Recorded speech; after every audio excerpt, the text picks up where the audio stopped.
Assalamualaikum students and welcome to our YouTube channel Study Orbit with Iftikhar. Student, इससे पहले हम आज के लैट के पेपर का सब्जेक्टिव पार्ट डिस्कस कर चुके हैं और 25 फर्स्ट MCQs ऑलरेडी डिस्कस कर चुके हैं। अगर आपने वो नहीं देखे तो आपको वीडियोस में से वो दो पार्ट मिल जाएंगे। अब हम जो डिस्कस करने लगे हैं वो है 25 से 55 तक जो MCQs आज के पेपर में आए हैं। इसके बाद हम मैथ के क्वेश्चन को हल करके उसकी भी वीडियो अपलोड कर दी जाएगी कुछ देर में। So let's start MCQs। इसमें स्टूडेंट एक MCQs था कि इमाम की जमा क्या है, तो इमाम की जमा है आइमा। और उसके बाद उन्होंने पूछा हुआ था क्वेश्चन कि हरूफ जो किसी वजह या सबब को ज़ाहिर करें तो उन्हें क्या कहते हैं, उन्हें कहते हैं हरूफ इल्लत। ये हरूफ इल्लत की डेफिनेशन दी हुई है।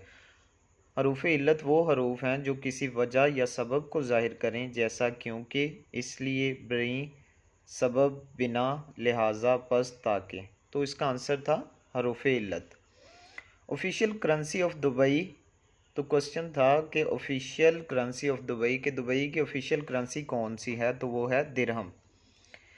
उसके बाद क्वेश्चन था मुरक्कब की कितनी अक़साम है, तो मुरक्कब की टोटल दो अक़साम होती हैं। कौन कौन सी? मुरक्कब नाक़िस और मुरक्कब ताम।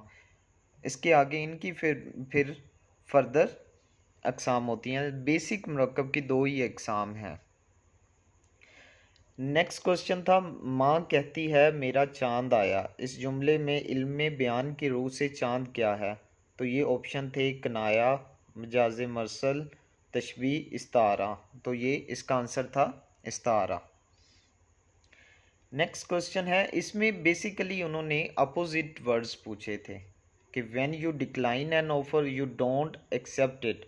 तो इसका आंसर था एक्सेप्ट इट, कि जब आप किसी की ऑफ़र को डिक्लाइन करते हैं तो इसका मतलब है आप उसको एक्सेप्ट नहीं कर रहे होते। तो दोनों अपोजिट वर्ड्स हैं। डिक्लाइन तो आंसर आएगा एक्सेप्ट।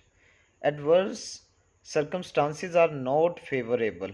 एडवर्स का मतलब होता है बहुत शदीद किस्म के हालात, सर्कमस्टांसेस हालात। तो इसका अपोजिट आ जाएगा फेवरेबल। तो बेसिकली उन्होंने इधर अपोजिट पूछे हुए थे। उसके बाद आ जाता है if you refrain someone from doing something it means you don't dash that action. तो उसका आता है अलाउ। ये भी refrain and allow are two opposite word. Opposite word थे तो आंसर आएगा अलाउ। उसके बाद एक MCQs था I can not share dash of bread with you. इसका आता है a piece of bread with you. फिर take care won't you for a look at yourself. एक MCQs था जिसका इसका आंसर आएगा योर सेल्फ, के लुक एट योर सेल्फ। इसमें ऑप्शन दिए हुए थे यू, योर्स, ये नहीं आता, इसका आता है look at yourself. If you talk bluntly it means you are talking clearly. अब वो जो पीछे हमने MCQs देखे थे उसमें दो वर्ड्स अपोजिट थे, ये सिमिलर वर्ड्स इधर आने थे कि if you talk bluntly it means you are talking clearly. Bluntly का मतलब होता है कि आप क्लियरली कोई बात कर रहे हैं, बड़े कॉन्फिडेंस से कोई बात कर रहे हैं। Splash is sound something falling in water, कि स्प्लैश कौन से साउंड को कहते हैं? इसमें था फ्लोइंग ऑफ वाटर और समथिंग फॉलिंग इन वाटर। तो स्प्लैश बेसिकली होता है कि जब हम कोई चीज़ फेंकते हैं तो वो पानी के साथ जब हिट करती है, जो छींटे उठते हैं उसकी जो आवाज़ होती है उसे स्प्लैश कहते हैं। If something perishes it stop existing. अब ये क्या है? ये भी सिमिलर वर्ड्स आना था। पेरिश का मतलब होता है कि किसी चीज़ का वजूद ख़त्म हो जाना, उसका आहिस्ता आहिस्ता उसका डिक्लाइन हो जाना। तो इसका आना था कि वो स्टॉप एग्जिस्टिंग, कि उसकी एग्जिस्टेंस स्टॉप हो जाती है। If you work diligently it means you work hard. Diligently होता है स्लो एंड स्टडी, बड़ी तसल्ली के साथ काम करना। तो ये हैप्पीली और वर्क हार्ड में से इसका ऑप्शन जो राइट था वो था work hard.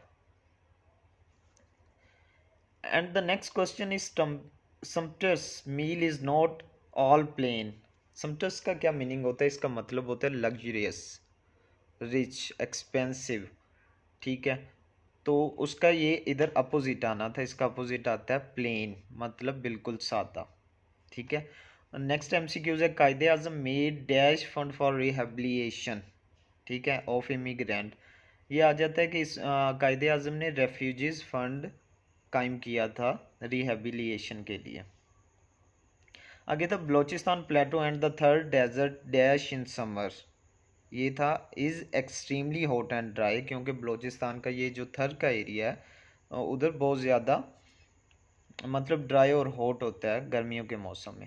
Lahore resolution is moved by 23 मार्च 1940 को जो लाहौर रेजोल्यूशन थी जिसकी याद में मीनार पाकिस्तान बना था, वो किसने मूव की थी? वो मूव की थी मौलवी फजलुल हक ने।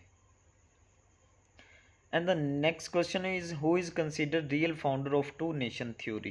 कि टू नेशन थ्योरी का इधर वर्ड काबिल गौर है, रियल फाउंडर के जो सबसे पहला फाउंडर कह सकते हैं आप, तो वो सर सैयद अहमद खान थे। उन्होंने 1967 में ये कह दिया था कि हिंदू और मुस्लिम दो अलग कौमें हैं।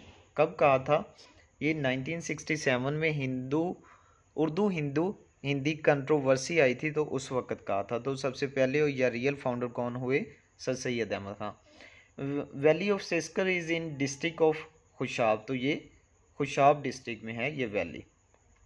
Second largest continent in the term of total surface area, area के लिहाज से सेकंड लार्जेस्ट कौन सा है? तो वो है अफ्रीका। और सबसे बड़ा कौन सा है? एशिया, जिसमें पाकिस्तान इंडिया वगैरह आ जाते हैं। Security council has total members, तो सिक्योरिटी काउंसिल ये यूएनओ का एक अदारा है, उसका एक विंग है। इसके टोटल 15 मेंबर्स होते हैं, जो 5 परमानेंट मेंबर्स हैं जिनमें मेन कंट्रीज़ हैं और 10 non permanent countries of security council हैं। तो राइट आंसर क्या है इसका? 15 members. The office of UNO general assembly is in New York, ये भी एक यूएनओ का विंग है, असम्बली है, जहाँ पे सारे मुल्कों के रिप्रेजेंटेटिव्स इकट्ठे होते हैं। तो इसका आंसर था New York. The federal capital of Australia is Canberra, कि ऑस्ट्रेलिया का कैपिटल कौन सा फेडरल? तो कैनबरा। ये मोस्टली कॉमनली हमें लगता है कि सिडनी है, लेकिन राइट आंसर इसका क्या है? कैनबरा।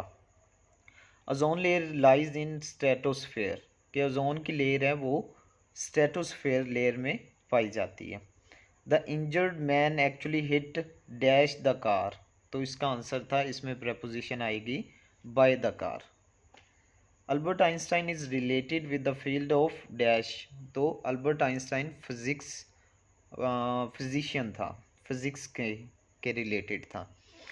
तो ये हमारे टोटल 55 एमसीक्यूज़ कवर हो गए हैं, बाकी 20 एमसीक्यूज़ नेक्स्ट वीडियो में मिल जाएंगे।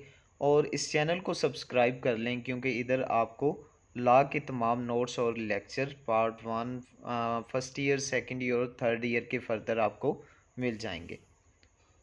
थैंक यू, स्टे ब्लेस्ड, अल्लाह हाफिज़।